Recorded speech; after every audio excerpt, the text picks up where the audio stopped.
Subscribe करें और bell दबाएं ताकि कोई खबर रह न जाए।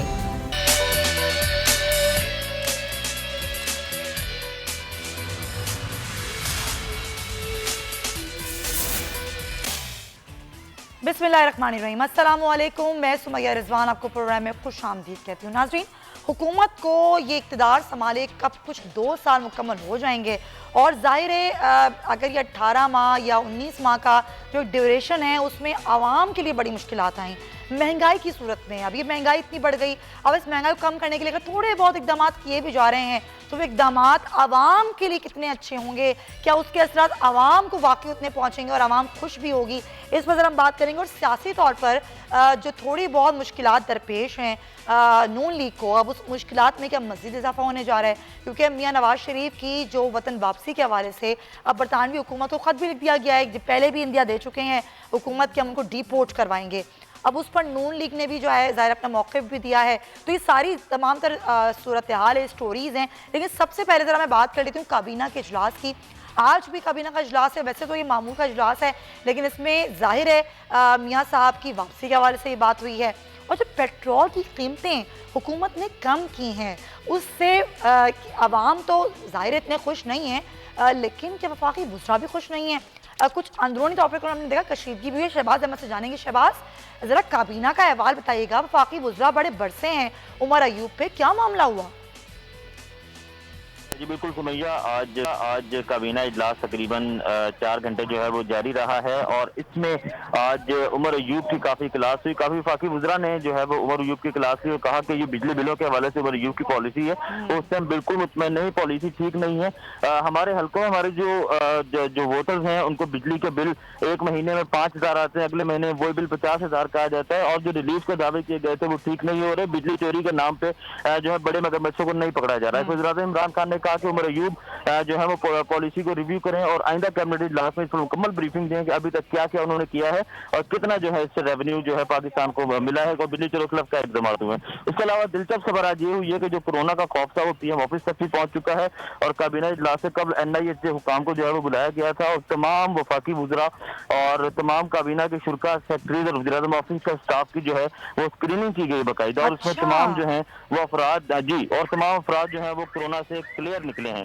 इसके बाद जो है जब इजलास शुरू हुआ तो उसमें फिर जो जफर मिर्जा है मुआविन खसूसी सेहत वज़ीर-ए-आज़म के, उन्होंने जो है वो कोरोना से मुतालिक वज़ीर-ए-आज़म को ब्रीफिंग दी और बताया कि अब तक 5 केस जो है वो रिपोर्ट हो चुके हैं, लेकिन तशवीशनाक सूरत हाल कोई नहीं है, हम शहर से बाहर जो है वो मराकज़ बना रहे हैं। इस पर जो वफाकी काबीना अरकान ने कहा कि अभी तक जो कुमती इकदाम उसमें से मुतमईन है, लेकिन वज़ीर-ए-आज़म ने कहा कि अभी मजीद इकदाम करने होंगे। तो इससे दिलचस्प खबर यह है कि जो तमाम सरकारी दफातर हैं इंक्लूडिंग प्राइम मिनिस्टर ऑफिस, वहाँ पर यह अहकाम जारी कर दिए गए हैं कि जो भी वहाँ स्क्रीनिंग पहले होगी और तमाम जो है एम्प्लॉइज हैं उनकी कोरोना स्क्रीनिंग होगी। साथ ही वज़ीर-ए-आज़म ने कहा है कि आगाही मुहिम और इसको रोकने के लिए इकदाम किए जाएं। तो ये 2 बेसिक चीजें जो आज के इजलास में। इसके अलावा आज के इजलास में जो नवाज शरीफ की जो वापसी से मुतालिक बरतानवी हुकूमत का खत लिखा है, इस पर वज़ीर-ए-आज़म इमरान खान ने कहा कि पंजाब हुकूमत ने सिफारिश की थी और सिफारिश में जो है वो नवाज शरीफ की मेडिकल रिपोर्ट का जिक्र किया था और अपने जो कैबिनेट का डिसीजन था वो भी जिक्र किया था। पंजाब हुकूमत की सिफारिश को हमने खत लिख दिया है और बरतानवी हुकूमत को कहा है कि नवाज शरीफ जो सजा याफ्ता मुजरिम है तो इसलिए नवाज शरीफ को जो है वो भेजा जाए। उसके अलावा आज के इजलास में जो है मुख्तलिफ रूटीन का कुछ मैटर्स है जो जिसका खास तौर पर जो ये अभी अफगान मुआहिदा हुआ है, अमरीका अफगान तालिबान मुआहिदा, उस पर जो है काबीना अरकान ने जो इत्मीनान का इज़हार किया। ठीक है, बिल्कुल सही। ये तमाम तर जो इशूज थे वो आज डिस्कस हुए। शहबाज अहमद, बहुत शुक्रिया, बड़ी मजे की बात है। जाहिर है जो अरकान हैं, जो वफाकी वुज़रा हैं, उनकी भी स्क्रीनिंग की गई, तो ये बड़ा अच्छा सजेशन है। तमाम ऑफिस में स्क्रीनिंग जो है वो होनी चाहिए, चाहे वो कोई भी ऑफिस हो, चाहे वो गवर्नमेंट के हों, प्राइवेट के हों, सबकी स्क्रीनिंग होनी चाहिए ताकि कोरोना से बचाव के लिए इकदाम हम करें। खैर, आगे बढ़ते हैं। अभी जो बात की कि बिजली की कीमतों में, बिजली के बिलों में टैक्सेस का इजाफा हुआ है, तो नाज़रीन टैक्सेस की इतनी भरमार है कि आवाम पागल हो गए हैं। थोड़ा सा मैं आपको बता दूं कि ये जो पेट्रोल की कीमत कम की है, जो 117 रुपये कुछ पैसे से अब 111 रुपये 60 पैसे पे आई, तो अभी भी हम जो आलमी मंडी में कमी के असरात हैं वो हम तक नहीं पहुंच रहे। अभी भी हम 35% टैक्स दे रहे हैं पेट्रोल पर और 42% टैक्स हम दे रहे हैं डीजल पर। तो ये जो सूरत हाल है, जो टैक्स हम दे रहे हैं और जो पेट्रोल की कीमत कम हुई है, आवाम कितने खुश हैं या कितने नाराज़ हैं, मैं आपको ज़रा सुनवा देती हूँ, फिर हम बात करेंगे। तो सुना आपने आवाम क्या कह रहे हैं? आवाम कह रहे हैं कि भाई 23 रुपए की कमी हुई है आलमी मार्केट में। अगर आपने कोई हातिम ताई की खबर पर लात मारा ही है तो थोड़ी सी कमी और कर देते, 10 रुपए तो कर देते, 5 रुपए की कमी की। और उस पर जो मैं बताया जिस तरीके से मैंने आपको कि 35% टैक्स अभी भी आवाम की जेबों से वसूल किया जा रहा है। लेकिन उसके बावजूद जो पेट्रोल पंप मालिकान हैं वो 111 रुपये 60 पैसे नहीं बल्कि 112 रुपये 8 पैसे पेट्रोल बेच रहे हैं। और उनका जो मौक़िफ़ है वो ये है कि क्या करें कि ऑयल डिपो से हम ख़रीदते हैं पेट्रोल और हमें जो है वो ट्रांसपोर्ट की मद में जो है वो पैसे देने पड़ते हैं, तो 2 रुपये इजाफी जो है वो आवाम की जेब से पेट्रोल मालिकान ले रहे हैं। और अभी जो हम लोग पैसे दे रहे हैं 1 लीटर पर 39 रुपये 15 पैसे का टैक्स आवाम दे रही है। गुलाम मुर्तज़ा ब्यूरो हेड इस्लामाबाद हमारे साथ मौजूद हैं, उनसे तमाम तरह सूरत हाल पे बात करेंगे। मुर्तज़ा, ये जो आवाम को मामू बनाया जा रहा है कमी करके, ये कैसे आवाम जो है वो इस पर खुश जाएं? 5 रुपए की आपने कमी की है और अब शादियाने बजा रहे हैं कि आपने इतनी कमी कर दी। बिल्कुल आपकी बात दुरुस्त है और मैं आपके शो में ही जो शहरी एक बात कर रहा था वो बड़ी ऐसे नबी तुली उसने बात की है कि 70 रुपीज़ पर लीटर होना चाहिए। और उसने जो पेट्रोलियम डेवलपमेंट लेवी की बात की है वही असल में इशू है कि इस वक्त जो PDL है उसको 106% तक बढ़ाया गया है 29 फ़रवरी की शाम को, जो कि 1 मार्च से ऑनवर्ड ये इम्प्लीमेंट हो गया है। 7 रुपये 3 पैसे हाई स्पीड डीजल पर मौजूद था PDL और वो 25 रुपये 5 पैसे कर दिया गया है पर लीटर। ये PDL है, पेट्रोलियम डेवलपमेंट लेवी इसको कहते हैं, और ये डायरेक्ट गवर्नमेंट की जेब में जाती है। पेट्रोल पे 4 रुपये 75 पैसे थे, 19 रुपये 75 पैसे इसको कर दिया गया है।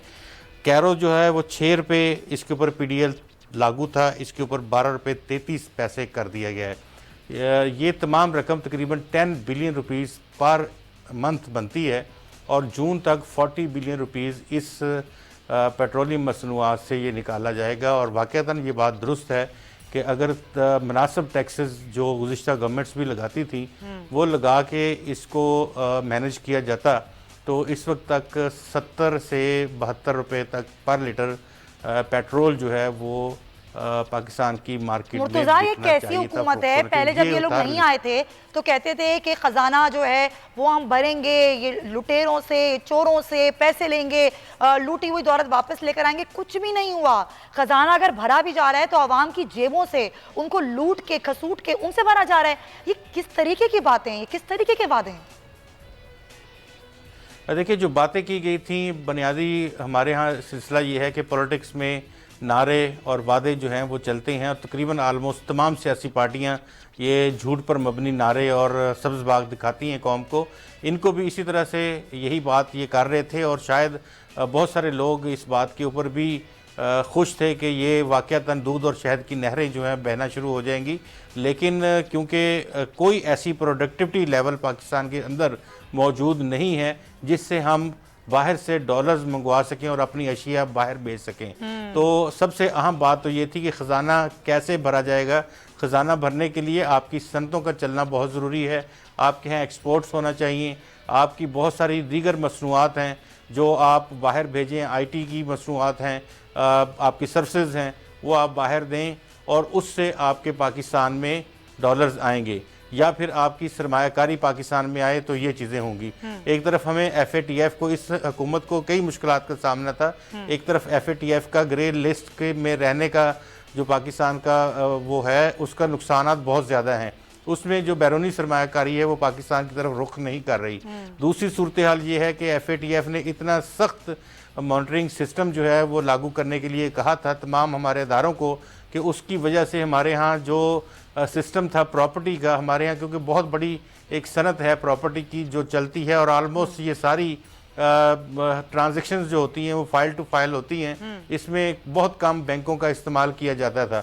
तो ये भी करवाया गया और इससे जो हमारा जायदाद खरीदो फरोख्त का जो पाकिस्तान में बिजनेस था वो तकरीबन 0 हो गया। और जो प्रॉपर्टी बिजनेस है अगर वो बंद हो जाए तो आलमोस्ट 30 के करीब बिजनेस पाकिस्तान में बंद हो जाते हैं। ये तकरीबन आप देख लें तमाम जगहों पे जो टावर्स बन रहे थे, जो कंस्ट्रक्शन हो रही थी वो तमाम बंद हो गई है। अब तिजोरी से तिजोरी में ट्रांजैक्शंस हो रही हैं, ये पैसा ना मार्केट में जा रहा है ना लोगों के पास सर्कुल कर रहा है और ना वापस आ रहा है। में अगर हम बात करें कि जिस ब्लैक मनी को रोकने के लिए इकदाम किए जाते हैं वो ब्लैक मनी अपनी जगह है, बल्कि लोगों की वाइट मनी भी खत्म हो रही है। जी बिल्कुल, वो कुव्वत ख़रीद इस तरह से ख़त्म हो जाती है कि जो लोग बैंकिंग सिस्टम के साथ अटैच्ड हैं वो अपने उस पैसे को भी महफूज कर लेते हैं कि खुदा न खासा अगर कोई मैंने बाहर पैसे निकाले तो मेरी इन्वेस्टिगेशन शुरू हो जाएंगी और उन इन्वेस्टिगेशन से आगे जो बात बढ़ेगी तो फिर मेरी ब्लैक मनी की जानिब भी नज़र उठेगी।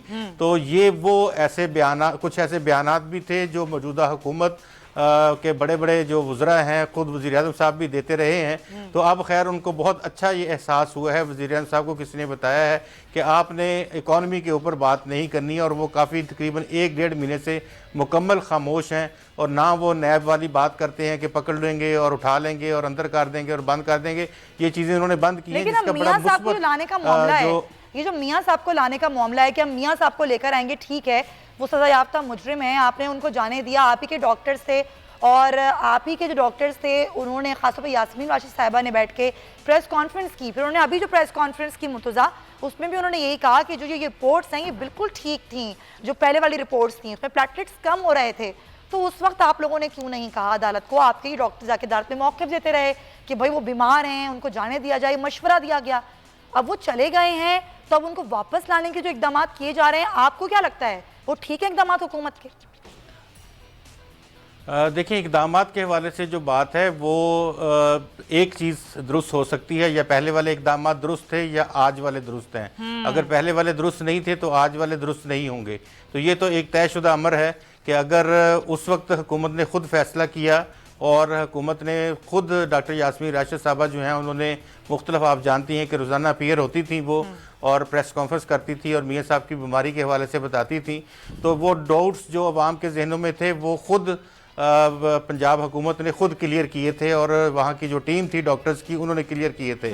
तो अब उसके बाद अगर ये ख़त लिखा जा रहा है, फॉरेन ऑफिस को 3 से 4 मरतबा मैसेज भेजा गया है, उन्होंने तो इस ख़त से इज़हार ला ताल्लुक़ ही किया है।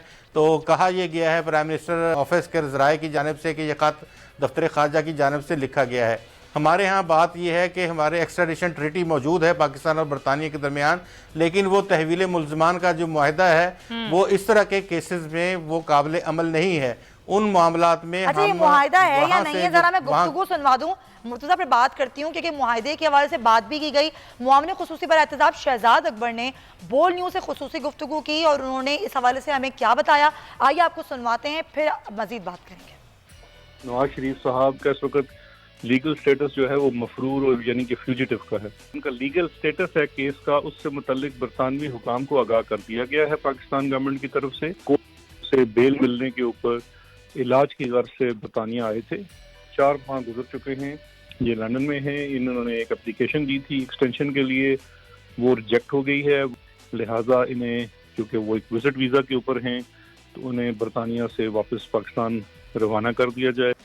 उस्मान सईद बसरा साहब, ठीक है, शहजाद अकबर साहब सही कह रहे हैं कि स्टेटस मफरूर का है, वापस लाने के लिए हम इकदाम कर रहे हैं। फिर वो जो एक मुआहदा था उसका उन्होंने गोल मोल जवाब दिया। तो मुआहदे के तहत वापस लाना, और भी तो बहुत सारे लोग हैं जिनको वापस लाना ज़रूरी है। मियाँ नवाज शरीफ का मामला आप लोगों ने खुद इस तरीके से पेश किया कि जी बीमार हैं, बार बार उन रिपोर्ट्स का हवाला दिया जाता रहा, फिर उसके बाद अदालत में भी यही बताया गया डॉक्टर्स की जानिब से कि तबीयत वाकई बहुत ख़राब है, मशवरा दिया गया जाने का। अब ये मामला इस वक्त जिन चीज़ों पर फोकस करना चाहिए आप लोगों को, बजाय इन चीज़ों पर फोकस करने के आप लोग फिर उस मामले पे जा रहे हैं। बिस्मिल्लाहिर्रहमानिर्रहीम, बहुत शुक्रिया आपका। देखिए, हमें ये अंडरस्टैंड करने की जरूरत है कि हम मेरे ख्याल में एक शख्स जो कि नवाज शरीफ साहब हैं, इस मामले को लेकर मेरे ख्याल में थोड़ा सा ज्यादा हम सेंसिटिव हो रहे हैं। नवाज शरीफ एक आम आदमी की तरह पाकिस्तान में बसने वाले दूसरे 22 करोड़ लोग हैं, उनकी तरह के आम आदमी है। कानून के सामने कोई आदमी जो है उसको एक्सेप्शन हासिल नहीं है। No one is more equal than others in the eye of law, number 1। अब नवाज शरीफ साहब जैसे अभी आपने बात की, उनको सजा हुई, यहाँ पे सजा के बाद वो इलाज की घर से बैरून मुल्क चले गए। अब जबकि उनकी वो ग्राउंड जो बेल की ग्राउंड थी सुमैया, इसको हमें अंडरस्टैंड करने की जरूरत है। एक ही बेल की ग्राउंड थी और उसी के ऊपर वो बाहर गए हैं और अब वो नल्ले साई हो चुकी है। सर, मेरा सवाल तो ये है ही नहीं ना, आप बिल्कुल खत लिखें बरतानवी हुकूमत को, वापस बुलाएं उनको, लेकिन जितनी आप लोग शद्दोमत से बात नवाज शरीफ के मामले पे करते हैं, अगर आवाम के इशूज़ पे कर लें तो क्या ही बात हो। पेट्रोल के बारे से मैंने बात की, अभी आप हमें लेट ज्वाइन करें, पेट्रोल की कीमत आलमी मंडी में सर 23 रुपए कम हुई, आप लोगों ने 5 रुपए कम की, 112 रुपए 8 पैसे आवाम पेट्रोल खरीद रहे हैं, यानी कि 35% टैक्स वसूल कर रहे हैं आप लोग। तो ये जो मामलात हैं, ये जो महंगाई के मामलात हैं, इन पे फोकस कर लें सर, बाकी चीजें होती रहेंगी।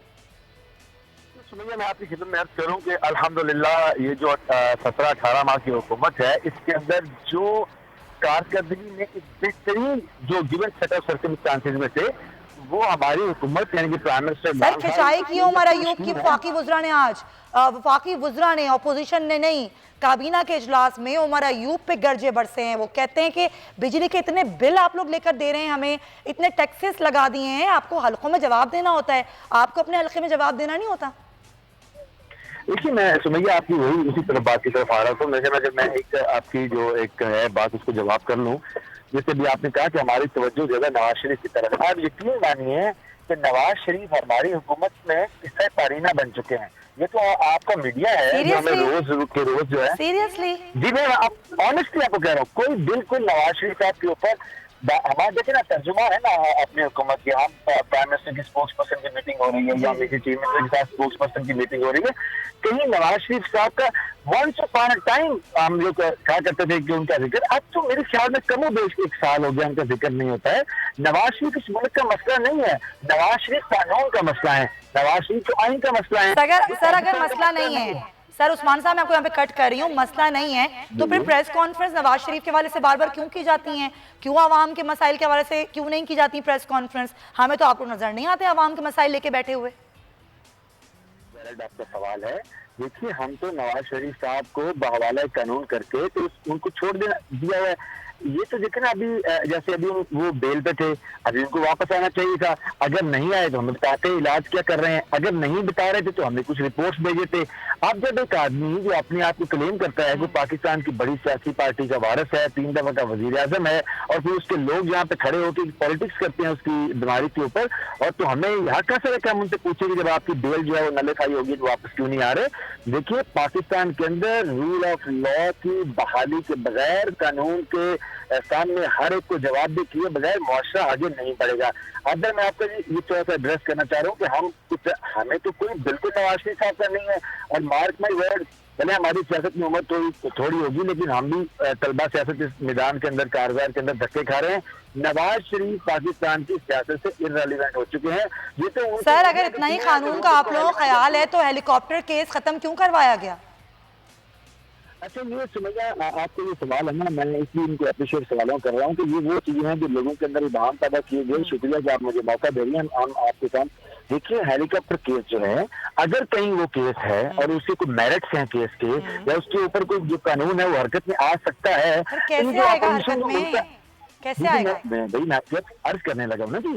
देखिए, इस मुल्क के अंदर इतनी बड़ी अपोजिशन है, इनके पास बेतहाशा वसाइल हैं, क्या करना है? सिंपल है, आपको 2-4 अच्छे वकील हायर करने हैं, अपोजिशन को करे और जाके इन्वोक करवाए 184 जो सुप्रीम कोर्ट की पावर है। सर क्या क्या कराएं? बीआरटी पे आप लोगों ने जो है वो सुप्रीम कोर्ट से रुजू कर लिया, क्या क्या करवाएं? सुमैया जी, सुप्रीम कोर्ट से रुजू करना अपने किसी भी लीगल राइट के लिए किसी भी पाकिस्तान के आदमी का, शख्स का, फर्द का या इदारे का बुनियादी हक है, वो हमसे छीना नहीं जा सकता। अगर हमारी जगह ठीक नहीं है, कानूनी टीम ने हमें वहाँ से आप हमारे स्टे विकेट करवा दें, नंबर 1। बिल्कुल सही कह रहे हैं, लेकिन एक और फर्ज है आपका, हक की बात तो आप बहुत अच्छी करते हैं उस्मान साहब, फराइज भी आपकी याद दिला। आपका फर्ज है कि कानून के हवाले अपने आप को करें, अगर कोई केस है तो आप कानून को अपना काम करने दें। क्यों लेते हैं आप इस्तिस्ना? ना लें।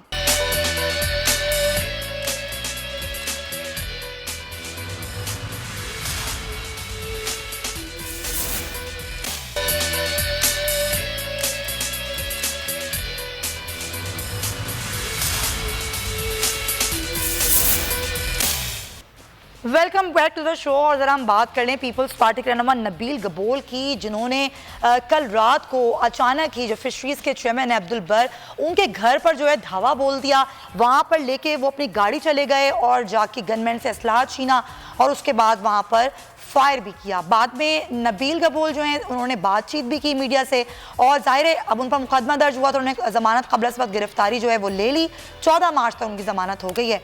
नादिर गबूल जो कि साहबजादे हैं नबील गबूल के, हमारे साथ मौजूद हैं, उनसे बात करते हैं। नादिर, नबील गबूल साहब तो कहते हैं कि ऐसा तो कुछ भी नहीं था, और मैं तो बस लोगों की शिकायत लेके गया था, लोगों के मसाइल लेके गया था। लेकिन अब्दुल बर साहब तो कोई और ही कहानी सुना रहे हैं। वो कह रहे हैं कि हाँ, नबील गबूल साहब धमकाते थे, मुतालबात करते थे, और ये मुतालबात उनके बढ़ते ही जा रहे थे।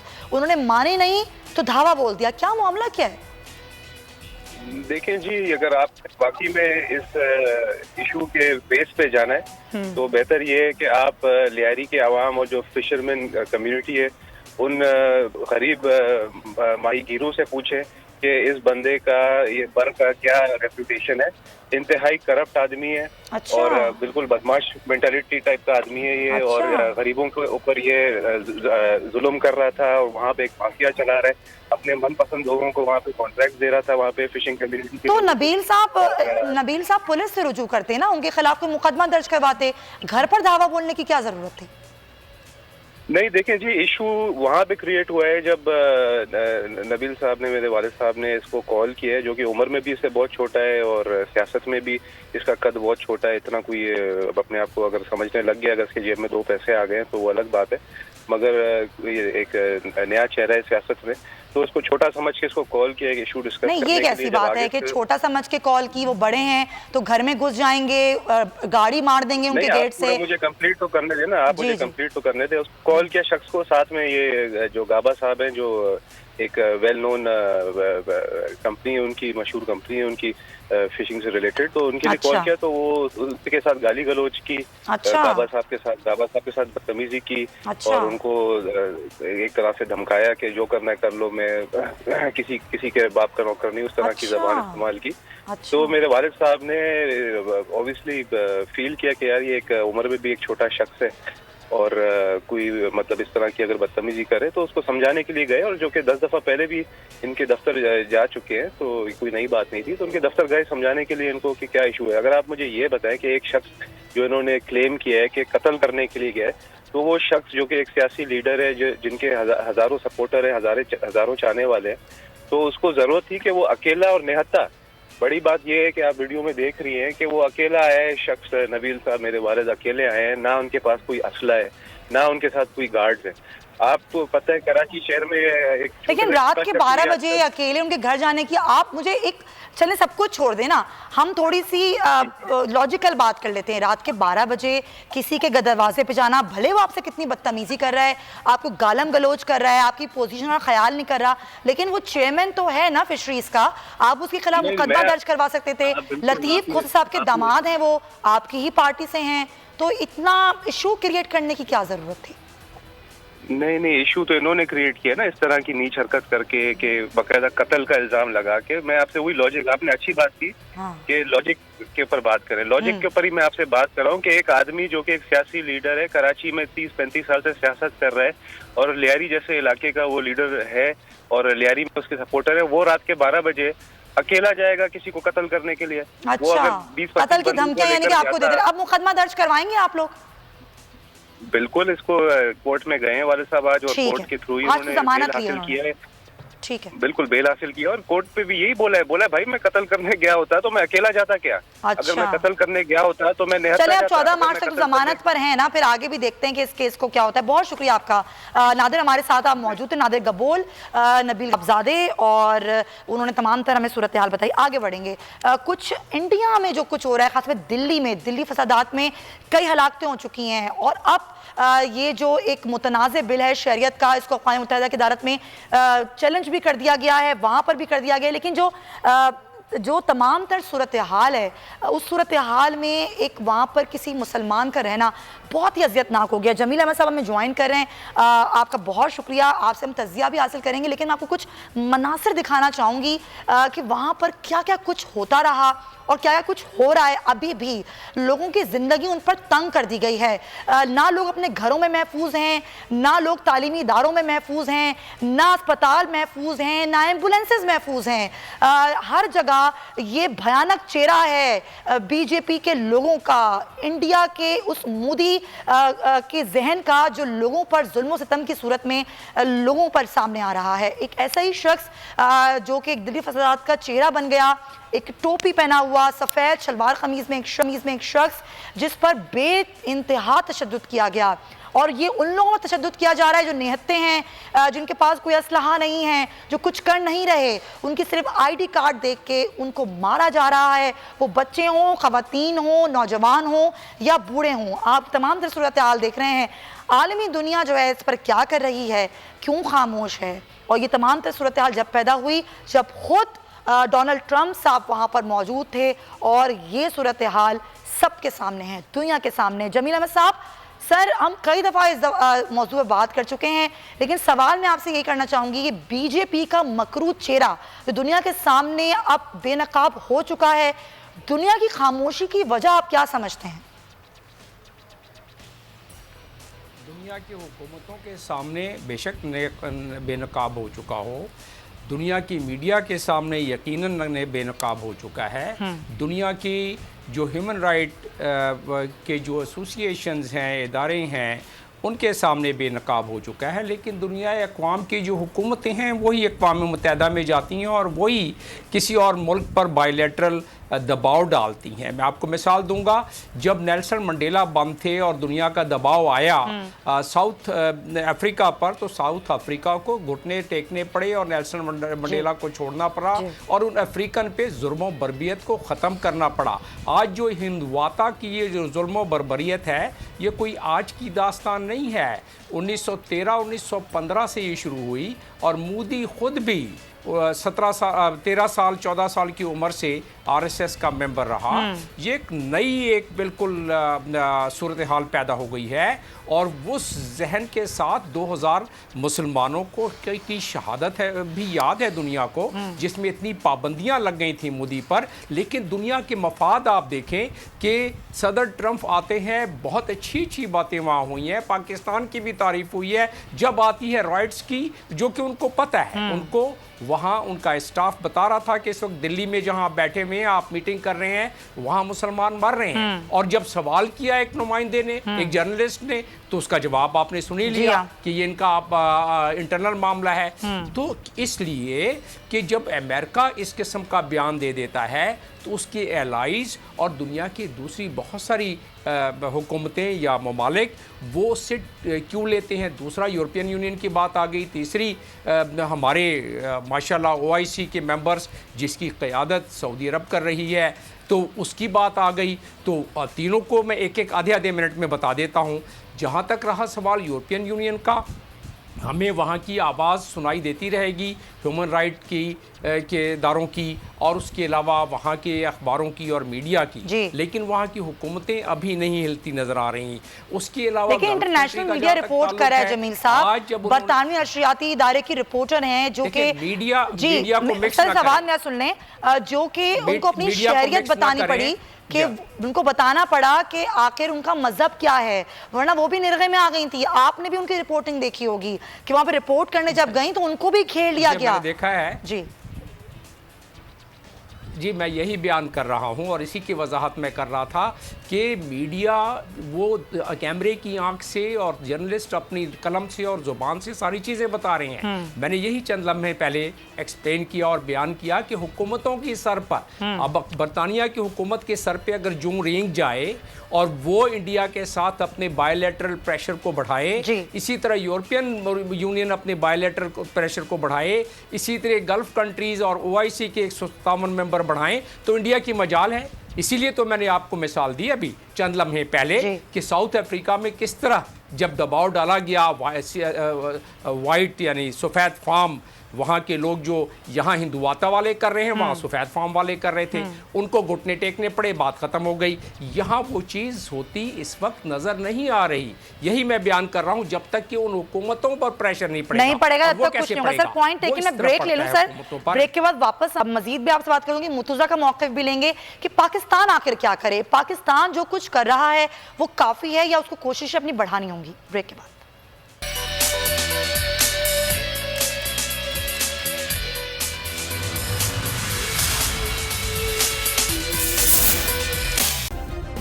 सब्सक्राइब करें और बेल दबाएं ताकि कोई खबर रह न जाए।